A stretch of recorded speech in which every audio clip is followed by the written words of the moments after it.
사회적으로 핫한 이슈를 키워드로 알아보는 핫키워드 시간입니다. 김민지 캐스터, 안녕하세요. 안녕하세요.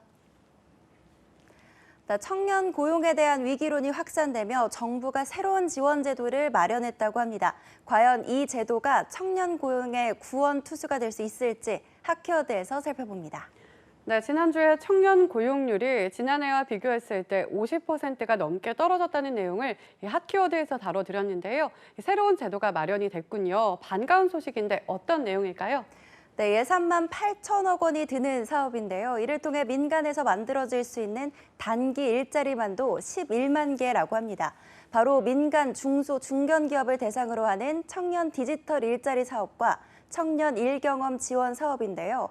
우선 청년 디지털 일자리의 경우 예산 5,611억 원을 투입해 일자리 6만 개를 창출할 계획이고 청년 일경험 지원 사업은 2,352억 원의 규모를 들여서 일자리 5만 개를 만들 계획이라고 합니다. 네, 두 사업을 동시에 진행하는 거군요. 이 두 지원 제도는 어떻게 다른 걸까요? 네, 청년 디지털 일자리 사업은 이름 그대로 IT 분야에서 일하고 싶은 청년들에게 실무 경험을 쌓을 수 있도록 도와주면서 이를 통해 청년들이 관련한 분야에 취업할 수 있도록 지원해주는 민간 일자리 사업인데요. 만약 5인 이상 중소 중견기업 중에서 청년을 IT 활용 가능한 직무에 채용한 기업에게는 한 달에 최대 180만 원의 인건비와 간접 노무비 10만 원을 지원할 예정이라고 합니다. 만약 5인 미만의 영세기업이라도 벤처기업, 지식서비스, 문화 콘텐츠, 청년 창업 기업에 속한다면 지원이 가능하다고 합니다. 네, IT 쪽에서 일하고 싶은 청년들에게 큰 도움이 될 것 같은데 그렇다면 어떻게 하면 사업을 신청할 수 있을까요? 네, 일단 기업은 만 15세에서 34세의 청년을 채용할 때 3개월 이상 근로계약을 체결해야 하는데요. 직무 유형은 컨텐츠 기획형, 빅데이터 활용형, 기록물 정보화형 등으로 구분이 되는데 이때 근로시간은 주 15에서 40시간으로 정해야 합니다. 또 최저임금 이상의 임금을 지급하고 4대 보험에도 가입해야 지원을 받을 수 있다고 합니다. 이때 고등학교나 대학교 재학생은 참여가 불가능하고 졸업 예정자만 가능한데요. 고용노동부는 이 사업을 통해 올해에만 최대 6만 명이 혜택을 볼 것이라고 예상하고 있습니다. 네, 이 사업의 경우 IT 관련 분야에서 일하고 싶은 청년에게만 기회가 주어지는 것 같은데 다른 분야에서 일하는 청년은 참여를 할 수 없는 걸까요? 네, 물론 있습니다. 바로 청년 일경험 지원 사업을 통해서인데요. 청년 일경험 지원 사업의 경우 청년 디지털 일자리 사업과 비슷한 방식으로 사업 내용이 지원되는데 채용 직무에 제한이 없고 대학생 채용도 가능한 일자리 지원 사업이라고 합니다.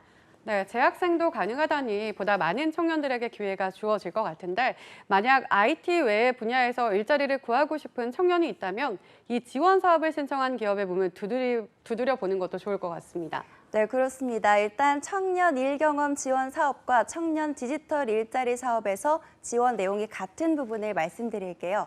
만 15세에서 34세 청년을 단기 채용한 5인 이상 중소, 중견기업이 지원 대상인 건 똑같습니다. 5인 미만이라도 벤처기업, 지식서비스, 문화 콘텐츠, 청년 창업기업과 관련한 기업이라면 어떤 기업이라도 참여가 가능하고요. 주 15에서 40시간의 근로계약을 맺거나 최저시급 이상을 지급하고 4대 보험 가입이 의무인 것까지도 같지만 대신 지원비에 다소 차이가 있죠. 네, 아까 청년 디지털 일자리 사업의 경우 한 달에 최대 180만 원의 인건비와 간접 노무비 10만 원을 지원한다고 했잖아요. 그럼 청년 일 경험 지원 사업은 다소 지원이 적은 걸까요?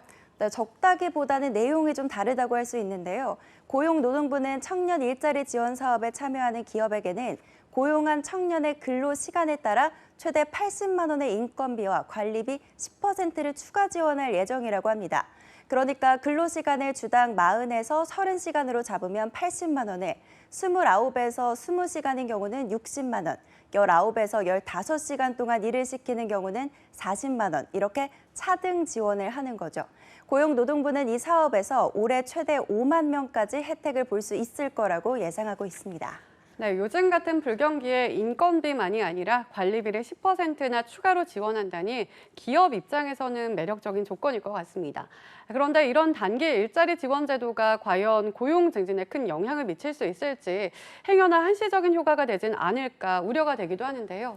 네, 물론 그렇게 생각하시는 분들도 있을 겁니다. 그래서 고용노동부는 이 두 사업을 통해 청년을 채용한 기업이 채용 청년을 정규직으로 전환할 경우 청년 추가 고용장려금과 청년 내일 채용 공제와 같은 기존 일자리 사업의 지원도 받을 수 있도록 할 방침인데요.